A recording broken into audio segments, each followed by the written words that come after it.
Hey guys, welcome to the Daily Word Bible Study, a plain and simple, book by book, chapter by chapter, and verse by verse study through the entire Bible. Currently, we are in the book of Job. Also, we are in a different section of the Old Testament. We completed a study from Genesis to Esther, and now we're in the books of, you can say, literature and wisdom. I don't know so much about poetry, I always hear that, but more so literature and wisdom. But this is the section where you're going to see a lot of wisdom, a lot of um, uh, not. I guess that Psalms is not considered poetry because they are actual songs, but wisdom and literature. Job is more, you can say, maybe literature part of it. Okay, so we started the book of Job, and I spent a few sessions on that, and I will probably kind of do that periodically in Job.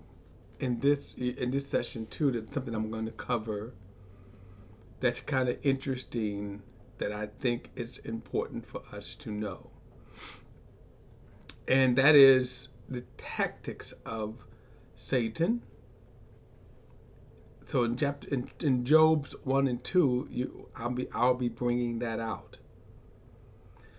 um, we said that Job is an interesting book in that we get a picture of a man who is suffering. What is interesting about this is that if we're looking at it from a human perspective, okay, you would see a man that you would scratch your head and you would say, oh my God, life is, doesn't get, it's just one thing after another that just kind of, his life just crashes in on him one day. And literally it's going to be one day, we're going to see this in a moment, that his life just falls apart. And we say, well, why? Bad event after bad event happens to him. Evil after evil happened to him.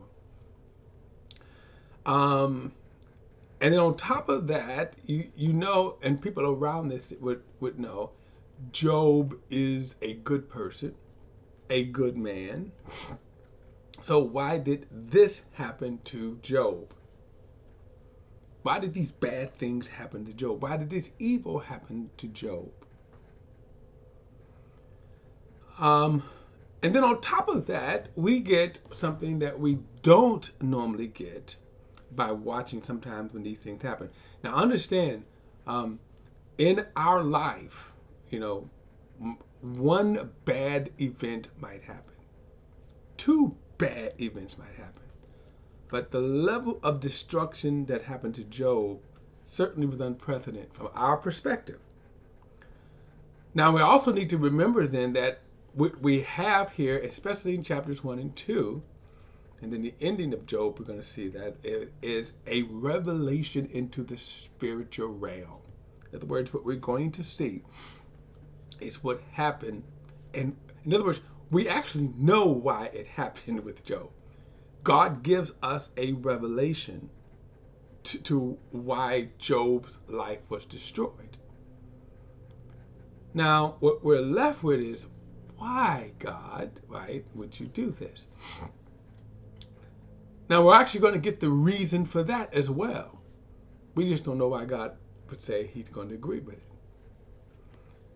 And then, of course, in Scripture, we actually are given the answer to that. It's because, one, God is sovereign. But that's not a satisfactory answer, I know. However, nevertheless, it is his answer. I'll get into that later, especially towards the end of Job. Because God will explain himself, and then I'll address it at that point. So let's go to the book of Job, chapter 1. I'm going to start back at verse 1 again. Last time we actually got to the discourse between God and Satan. So verse 1 says, there was a man in the country of Uz named Job. He was a man of perfect integrity who feared God and turned away from evil. He had 7 sons and 3 daughters. His estate included 7,000 sheep, 3,000 camels, 500 yokes of oxen, 500 female donkeys, and a very large number of servants. Job was the greatest man among all the people in the East. So this 3 verses set up how Job's life. You want to be Job. And he has a picturesque life. I mean, think about this right here. Number one, he's rich. Then he's famous. He's great. He had a great family life.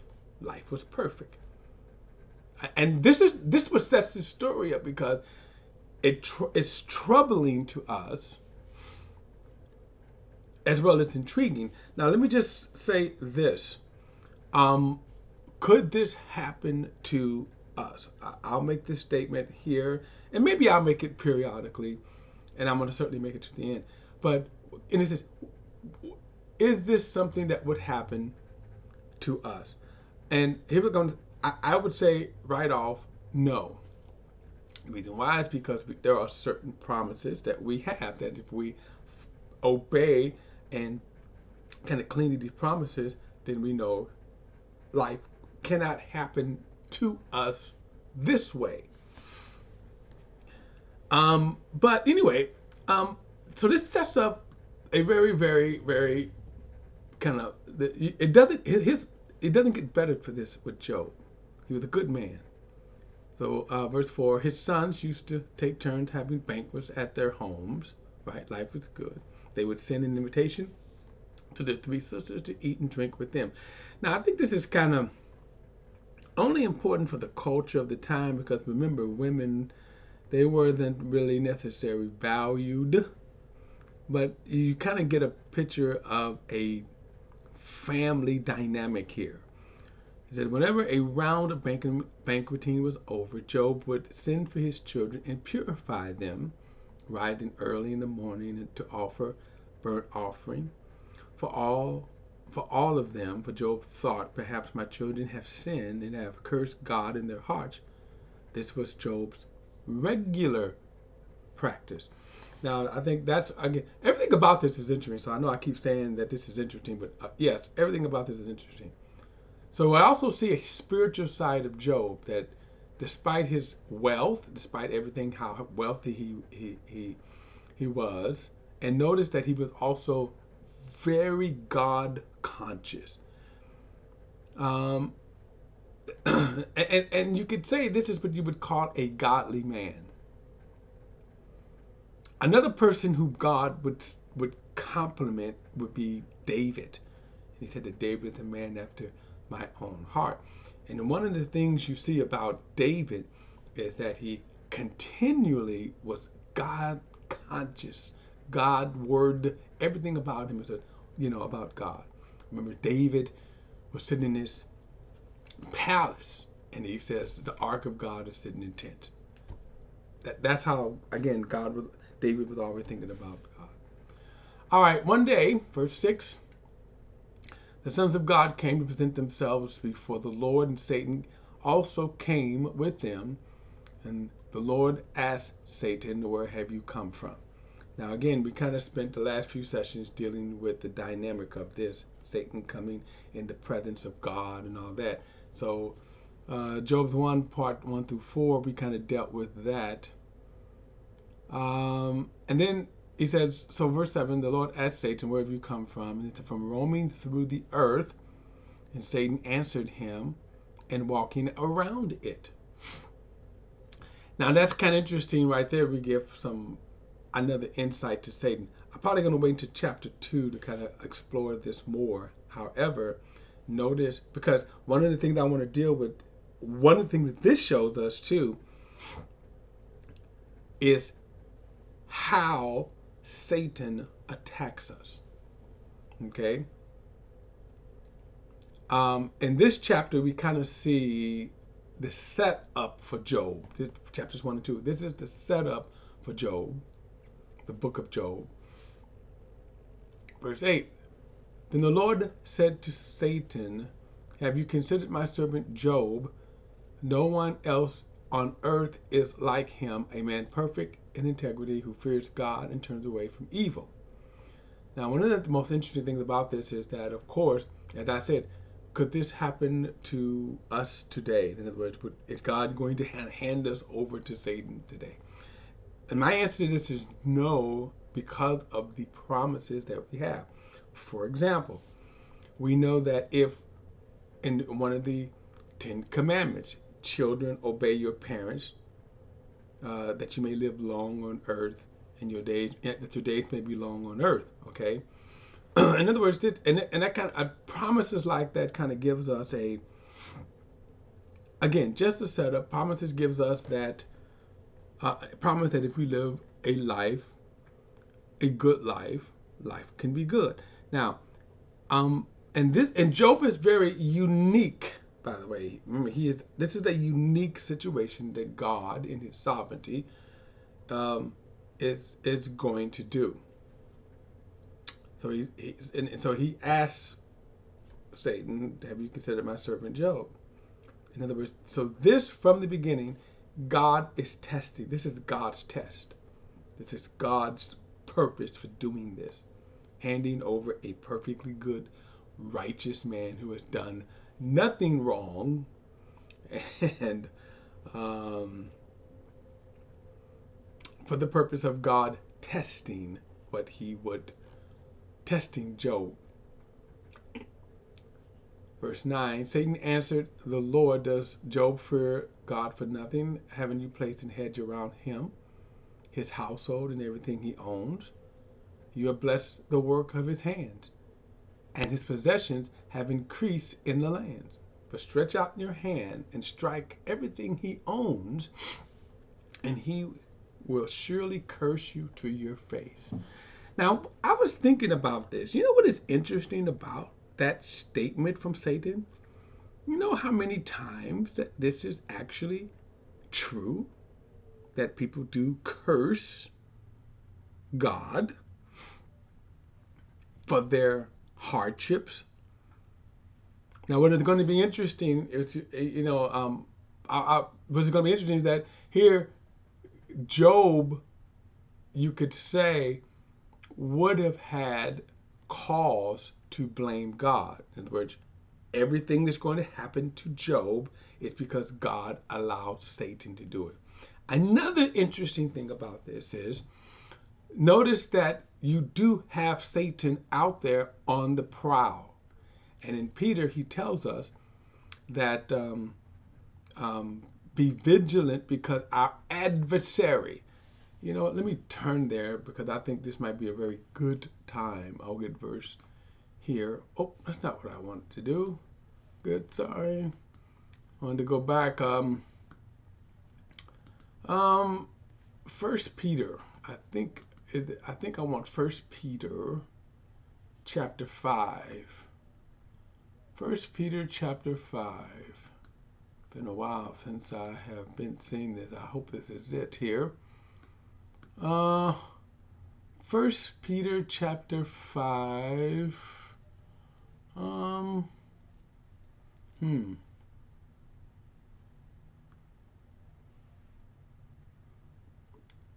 Do I got First Peter? Yeah. Elders, true. In the same way, subject yourself. Oh, okay. Oh, okay. Here it is, right here. Okay. So I wanted to read this. He says, "Be serious." This is 1 Peter chapter 5, verse 8. "Be serious, be alert. Your adversary, the devil, is prowling around like a roaring lion, looking for anyone he can devour." And then it says, "Resist him and be firm in the faith, knowing that the same sufferings are being experienced by your fellow believers throughout the world." The difference here is that even though we have the promise, and then even here there are sufferings, notice what he says, you can resist. And the word adversary, Satan, the term Satan means adversary. In other words, you could actually substitute the word adversary there for Satan, means the exact same thing. Now, I keep doing this. Let me go back. Back to Job.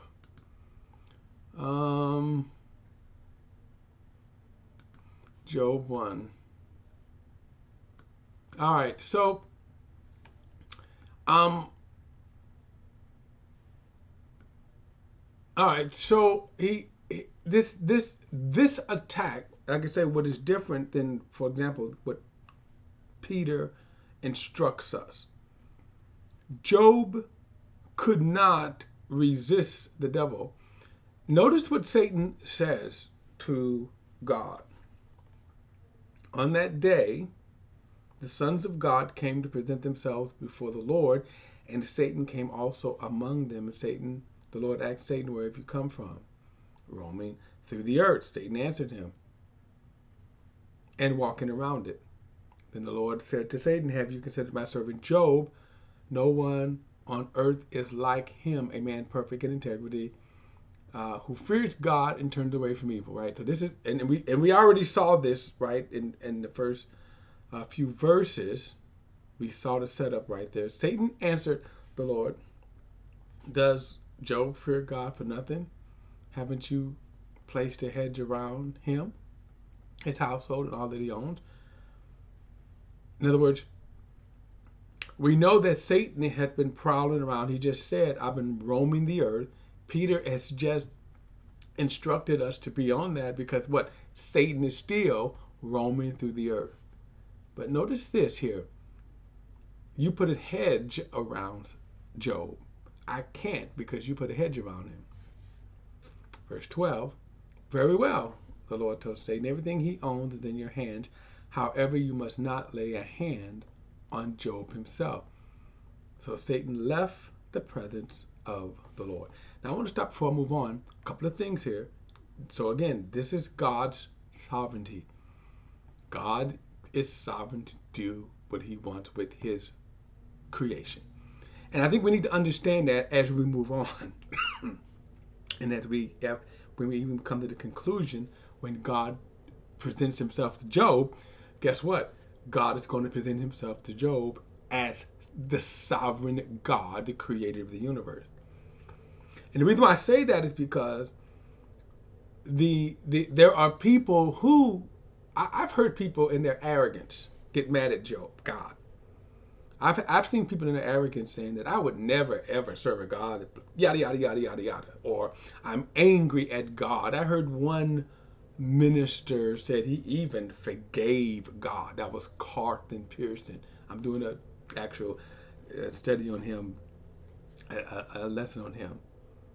He actually had the arrogance to say, I forgave God. Yeah, he actually said that. But a lot of people kind of feel that way, and it's an arrogance. When something happens to you, when tragedy happens to you, this notion, I can blame God. And guess what? Even if God was behind it, he is God. I often say that in this lame excuse. The room that you see here, I'm sovereign in this room. This is my pen. If I can do with this whatever I want. If I look at these blinds right here, I could say, I don't like those blinds. I'm going to take them off, crumple them up, and throw them away. You know why? They're my blinds. And that is the issue here that I want you to see. That's the point that I wanted to kind of come out here. God is sovereign over his creation. And guess what? All of this, all of us, is God's creation. So if you say, well, why, I don't understand why God would allow, Satan to destroy Job's life. Because he can, because he's sovereign. And remember, he's sovereign over all of creation. All right, I'm going to read this and probably come back and kind of go over this again. But verse 12 again, very well. The Lord told Satan, everything he owns is in your power. However, you must not lay a hand on Job himself. So Satan left the Lord's presence. One day, when Job's sons and daughters were eating and drinking wine in their oldest brother's house, the messenger came to Job and reported, with while the oxen were plowing and the donkeys were grazing nearby, the Sabeans swooped down and took them away. They struck down the servants with the sword, and I alone have escaped to tell you." He was still speaking when another messenger came and reported, "A lightning storm struck from heaven. It burnt up the sheep, the servants, and devoured them, and I alone have escaped to tell you." The messengers were still speaking when yet another came and reported, "The Chaldeans formed 3 bands and made a raid on the camels and took them away. They struck down the servants with the sword, and I alone have escaped to tell you." He was still speaking when another messenger came and reported, "Your sons and daughters were eating and drinking wine in the elder brother's house." We already know that they used to get together weekly and party. "Suddenly a powerful wind swept from the desert and struck the 4 corners of the house. It collapsed on the young people so that they died, and I alone have escaped to tell you." Then Job stood up, tore his robe, and shaved his head. He fell to the ground and worshiped, saying, "Naked I came into my mother's womb, and naked I will leave this life. The Lord gives, and the Lord takes away. Praise the name of Yahweh." Throughout all this, Job did not sin or blame God for anything. Now, what is kind of interesting about this, remember, in one day, so we know this is unusual in terms of the level of destruction, right? The variety of what hit Job all at one time. Usually, one or the other, one or two or the other were hit, right? And you know the variety of it, everything from weather, right, to people robbing, carjacking, not carjacking, but destroying his life. So, what is kind of interesting is the death of his children. I'll say this in closing out: the death of his children. I want you to understand that God views death in an entirely different way than we do. Okay? And that is not to say that God is not sensitive to our experiencing the loss of loved ones. He created us this way, right? He created us with the emotions, with the attachments. But at the same time, understand that his children are with him now, right? Your loved ones, if they believed, right, are with the Lord, So I can just keep that again in mind when we understand that. David's child, remember, the one that God judged, but the first child between Bathsheba and David, God said that child was going to die. And David kind of recognized it, even though he grieved. He said, when he was fasting and pleading with God, and when so the servants were standing by, and David was able to look at the servants and said, "Okay, the child dead," because they were afraid to tell David because he was so diligent to pray and to plead for the child's life. So when the child died, David looked at him because he said, "Well, what's up? Is the child dead?" They said, "Well, he's dead." He got up and he started eating.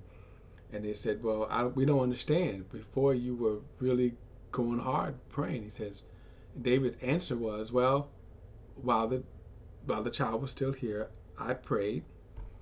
But," he said, "after he is dead, nothing I can do about it." He didn't say it in those words. What he did say was that, "I will one day go to the child, but the child will never return to me."